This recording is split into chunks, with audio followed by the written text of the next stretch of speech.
അപ്പോൾ നമുക്കൊരു easy chicken കറി ഉണ്ടാക്കിയാലോ. അതിൽ സവാള മിക്സിയിൽ ക്രഷ് ചെയ്തെടുത്തിട്ടുണ്ട്, ഇഞ്ചി പച്ചമുളക് വെളുത്തുള്ളി അതും ക്രഷ് ചെയ്ത് ഒന്ന് വെളിച്ചെണ്ണയിലിട്ട് മൂപ്പിച്ചെടുക്കുക. ഇതിൻ്റെ പച്ചമണം മാറുമ്പോൾ തക്കാളി ഇട്ട് കൊടുക്കുക. തക്കാളി ഒന്ന് മൂത്ത് കഴിയുമ്പോഴേക്കും നമ്മുടെ പൊടികളെല്ലാം ആഡ് ചെയ്യുക. പൊടികൾ മഞ്ഞൾപ്പൊടി, മല്ലിപ്പൊടി, മുളക് പൊടി, കുരുമുളക് പൊടി, ചിക്കൻ മസാല, ഗരം മസാല ഇതെല്ലാം ഇട്ടിട്ട് മൂത്ത് വരുമ്പോഴേക്കും അതിലേക്ക് ചൂടുവെള്ളം ഒഴിച്ച് കൊടുക്കുക.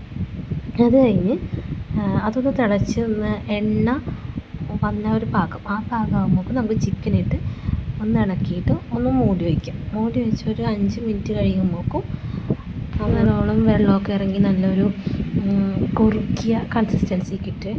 അത് കഴിഞ്ഞിട്ട് നമുക്ക് ഒന്നില്ലെങ്കിൽ നല്ലോണം ഡ്രൈ ആയിട്ട് എടുക്കുക, അല്ലെങ്കിൽ നമ്മുടെ ഇഷ്ടത്തിന്. നമുക്ക് ചപ്പാത്തിയുടെ കൂടെയൊക്കെ കഴിയുമ്പോൾ നല്ല കോമ്പിനേഷനാണ് കേട്ടോ.